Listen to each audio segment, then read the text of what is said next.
Muzzy Camp Kitchen with outdoor edge knives. As you know, we have a house full of boys. Trent is our youngest, and he is already a hunter. He gets to bring home some great small game. He just got his hunter ed, so he's a full-time hunter now, aren't you?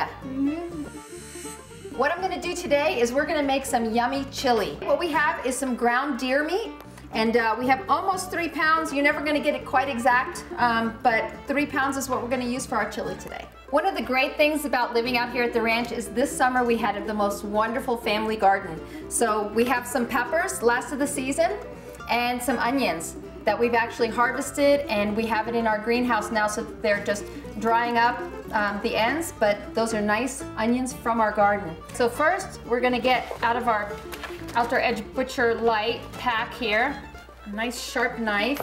Sure makes it a lot easier if your knives are nice and sharp. So we're gonna cut our vegetables up first, nice and chunky. I like to have my chili with big chunks in it. I don't like to have it so fine that you don't know what's in there. So first we're gonna cut these up.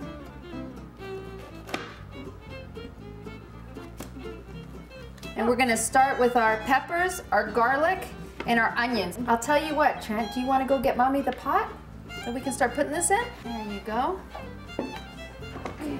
I'm gonna use about 1 medium-sized pepper per pound of meat. Now we'll cut up our onions. Is it gonna make us cry? Yeah. Yeah? All right. Onions always make me cry. Yeah, they do. And these were fun to grow in the garden, weren't they? Yep. Again, we're gonna do this in nice big chunks. I don't know why, but I think it makes it taste better.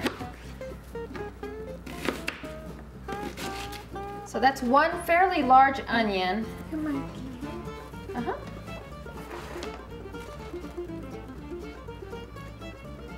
Okay, the next thing I'm gonna do is I'm gonna chop my garlic. Again, probably 1 medium clove for each pound of meat that you're gonna use. That's about a... I always like to use fresh ingredients if possible. If you're in a camp and you can't have fresh ingredients, you can use dried, you can use some garlic powder, some granulated garlic, but it always tastes better if it's fresh.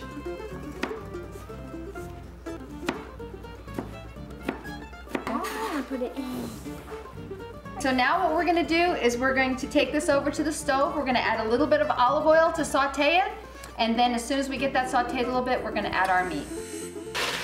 Okay, so we're gonna let this saute just for about 5 minutes. We're not gonna cook them too much because they're also gonna cook with the meat.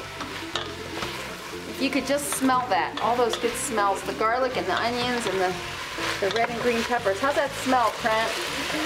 Good. Can I taste it? Smells good. Can I taste it? Not done yet. Oh.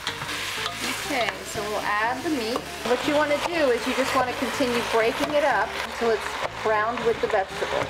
Okay, so that is ready. All our meat is nice and browned. Our vegetables are sauteed. So we're gonna add 3 cans of tomatoes. So basically 1 can of tomato for every pound of ground meat.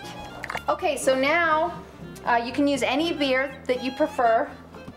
So I'm just gonna add the beer in there, and it kind of cooks off, but it gives it a really nice flavor. And that foam will go away.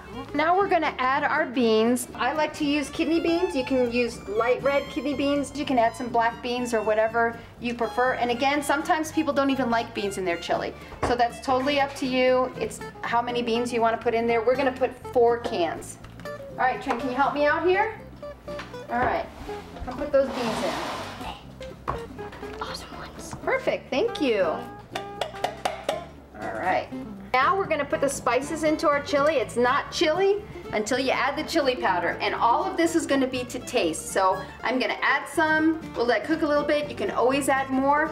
And of course, I always love to use my Jane's Crazy Mixed Up Salt. I don't think I can cook without it. So we'll start with some of that. And then we'll add our chili powder. You can just keep adding until you get the right flavor. And we're just gonna let that cook down and let all those wonderful flavors all mix together. Little cheese, little onion, and that's how you make Muzzy Camp Kitchen Chili. There you go, buddy. Thank you.